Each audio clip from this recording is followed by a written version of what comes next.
Nah, mind map kita itu sebenarnya sudah sebagian besar kita pelajari ya. Jadi bab 2 yang kita pelajari mengenai besaran fisika dan pengukuran.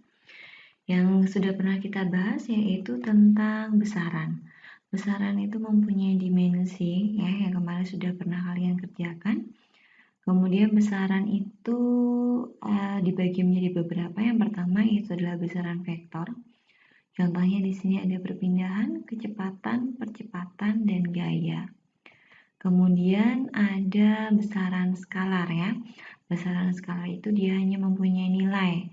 Tapi kalau besaran vektor tadi dia mempunyai nilai dan arah. Nah, contoh dari besaran skalar misalkan di sini ada jarak, perpindahan, usaha, dan energi. Kemudian kemarin juga sudah kita bahas tentang besaran pokok ya.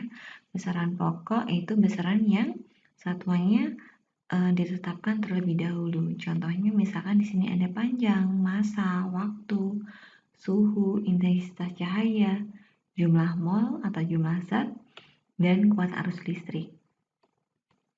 Kemudian besaran turunan, ini besaran turunan ya. Yang besaran yang satuannya itu diturunkan dari besaran pokok. Contohnya adalah luas, volume, percepatan, dan kecepatan. Ya, ini kemarin sudah kita bahas. Kemudian satuan, ya. Satuan itu dibedakan menjadi 4. Yang pertama itu adalah satuan baku. Jadi satuan baku itu sama aja satuan di semua wilayah itu adalah sama. Kemudian ada satuan tak baku. Ini satuan yang hanya digunakan di beberapa daerah tertentu. Misalkan ada depa, kemudian ada kaki ya. Jadi memang hanya untuk daerah tertentu. Kemudian ada satuan internasional atau MKS. Satuan internasional atau MKS ini atau meter kilogram sekon itu yang biasa kita gunakan ya untuk perhitungan. Kemudian ada satuan CGS atau cm gram sekon. Nah, keempat satuan ini merupakan satuan konvensional dan dinotasikan dengan notasi ilmiah. Nah, ini kemarin sudah sempat kita bahas juga. Kemudian, sekarang kita masuk pada pengukuran. Di materi yang kemarin itu sedikit sudah Ibu sampaikan tentang pengukuran ya. Nah, pengukuran itu bisa dilakukan secara langsung dan pengukuran tidak langsung. Itu pengukuran tidak langsung ya. Nah, pada pengukuran itu bisa saja terjadi kesalahan dan ketidakpastian pada pengukuran. Nah, ini nanti akan kita pelajari. Kemudian, dia dinotasikan dengan notasi ilmiah. Kemudian, pengukuran itu kita juga membahas tentang akurasi dan presisi ya. Itu akan lebih lanjut kita bahas di sini juga. Kemudian alat ukur ini kemarin sudah sempat kita bahas ya, sudah Ibu berikan materinya. Ya, ada alat ukur panjang, itu bisa menggunakan jangka sorong, kemudian mikrometer skrup ataupun mistar. Kemudian ada alat ukur waktu, itu kita bisa menggunakan stopwatch. Dan alat ukur massa itu kita bisa menggunakan raca atau timbangan. Ya. Jadi Ibu buat mind map-nya seperti ini.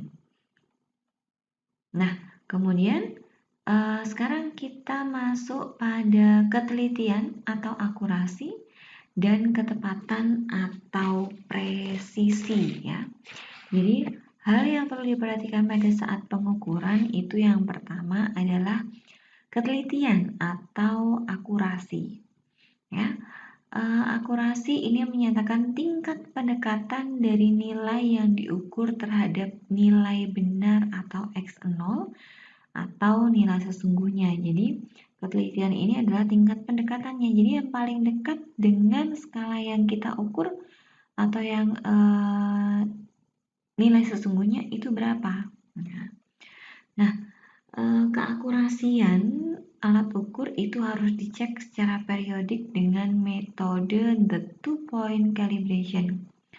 Ya, yang pertama itu apakah alat ukur sudah menunjukkan angka 0 sebelum digunakan. Ya, ini biasanya kita pakai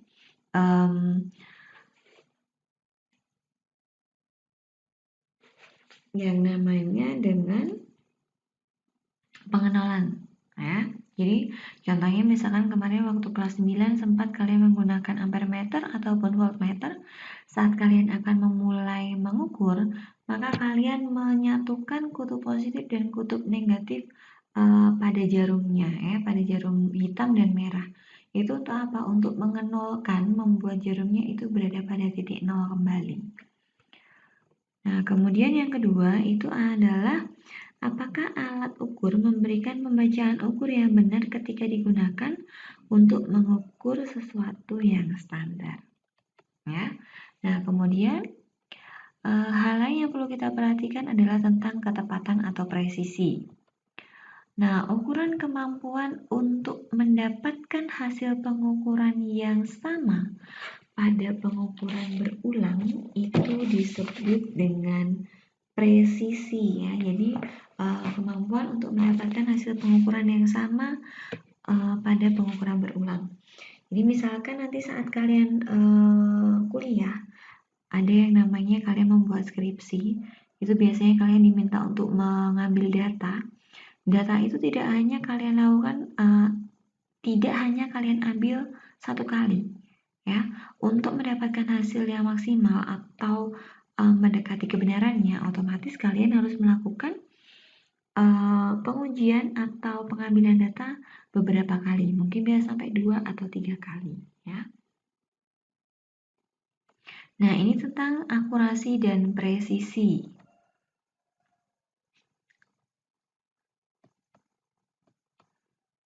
Nah, sekarang yang kita bahas adalah ketidakpastian pada pengukuran. Nah, ketidakpastian pada pengukuran itu disebabkan oleh adanya kesalahan dalam pengukuran atau error, ya. Nah, kesalahan atau error itu adalah penyimpangan nilai yang diukur dari nilai benarnya. Jadi, ternyata saat kita melakukan pengukuran, skala yang ditunjukkan itu atau skala yang kalian baca ternyata error atau salah dari nilai pada alat ukur yang sebenarnya. Nah, kesalahan atau error ini bedakan menjadi beberapa. Yang pertama itu adalah kesalahan umum atau keteledoran. Ini yang biasa sering kita melakukan, ya. Jadi kesalahan umum atau keteledoran itu disebabkan oleh adanya keterbatasan pada pengamat. Contohnya misalkan adalah kekurang terampilan memakai instrumen atau memakai alatnya. Kemudian kadang kalian masih bingung sebenarnya apa sih Bu yang mau dicari dari alat ini. Ya, misalkan ampere meter. Ampere meter itu karena harus dilihat dari skala maksimum dan batas ukurnya. Baru nanti bisa dibaca, arus yang mengalir pada rangkaian ini berapa. Jadi tidak langsung terbaca pada alat ukurnya, ya.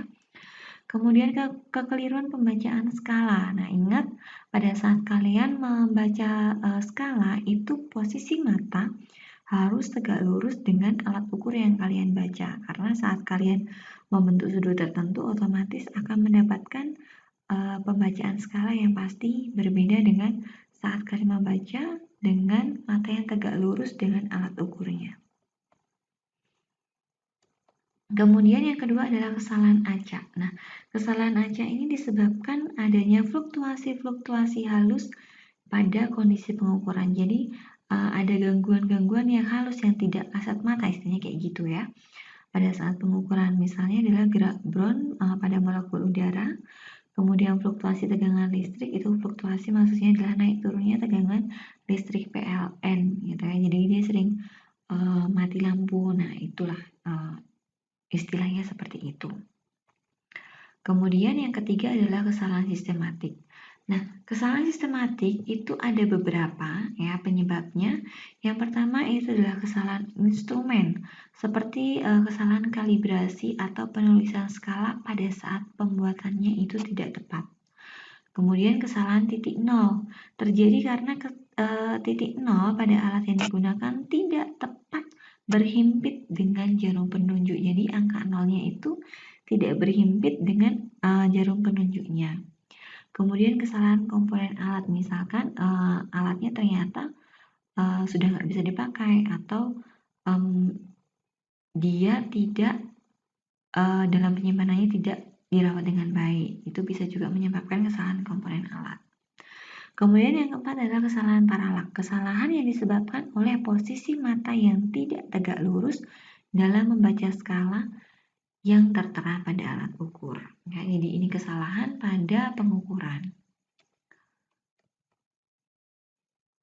Kemudian ketidakpastian pada pengukuran yang pertama itu adalah ketidakpastian mutlak atau delta X. Nah, ini berhubungan dengan pengukuran. Makin kecil ketidakpastian mutlak, makin tinggi ketepatan pengukurannya. Ya, jadi misalkan pada pembacaan alat ukur skala yang ditunjukkan itu berapa? Kalau semakin kecil ketidakpastian mutlaknya atau delta X-nya, maka semakin tinggi pula ketepatan pengukuran alat tersebut. Nah, misalkan pengukuran berulang-ulang suatu besaran fisis dilakukan sebanyak N kali, jadi lebih dari 1 kali ya, ternyata didapatkan X rata-rata sampel dan XI atau data pengukuran ke I. Maka ketepatan pengukuran ke I dinyatakan dengan ketepatan sama dengan 1 dikurangi delta X per X. Dengan delta X itu adalah XI min X rata-rata.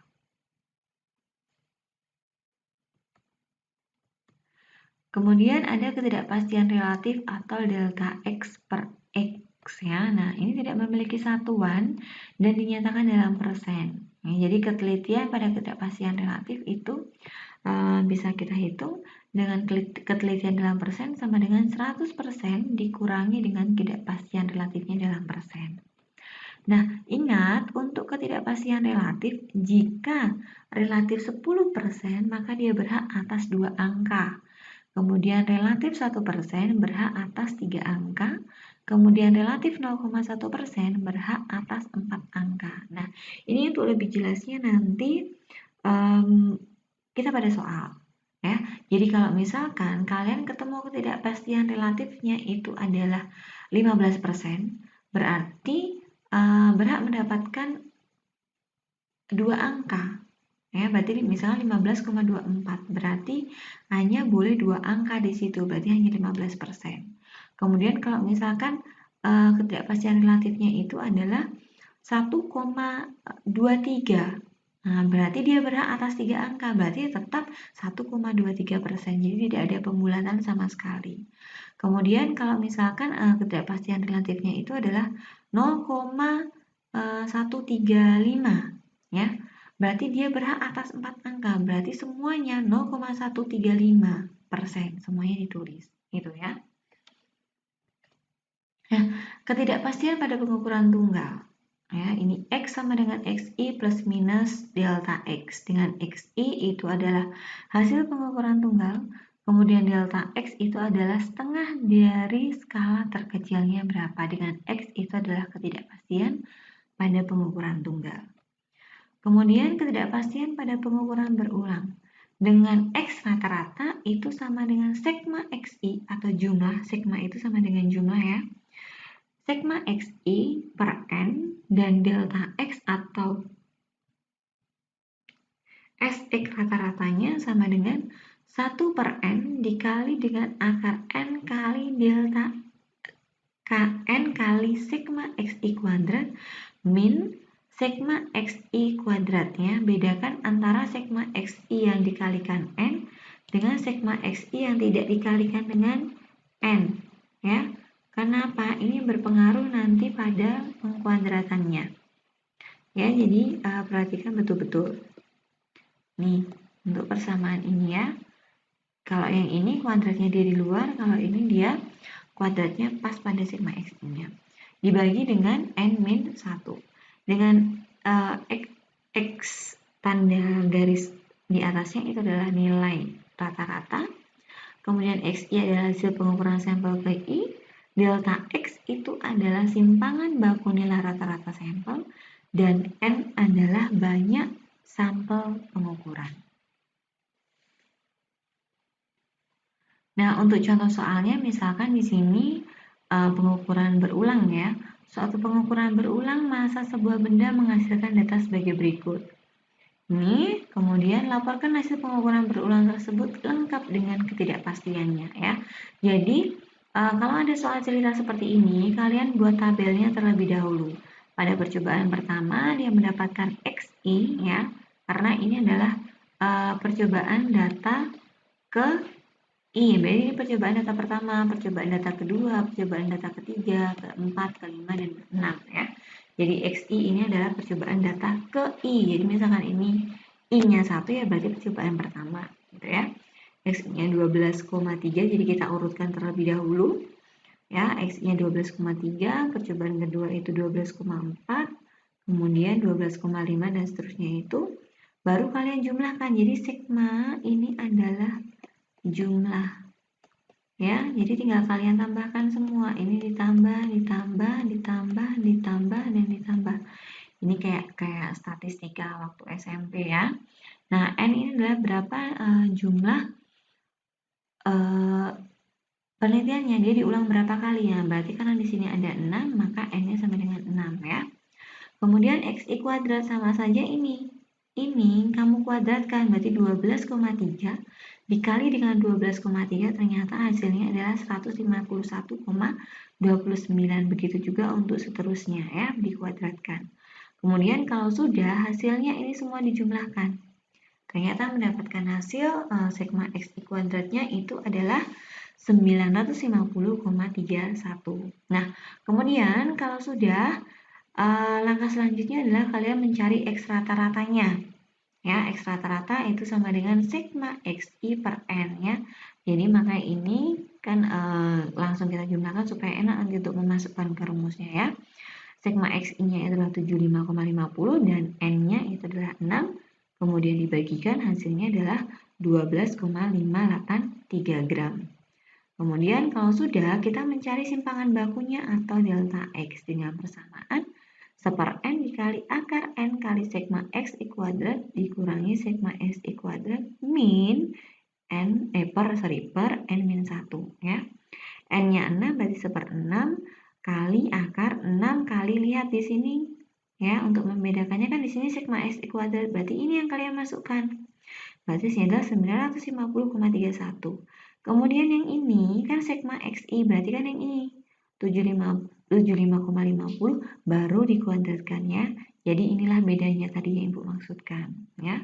Kemudian dibagi 6 min 1, hasilnya itu 1/6 kali 1 kali akar 1,61 per 5. Atau itu ketemunya adalah 0,09 gram.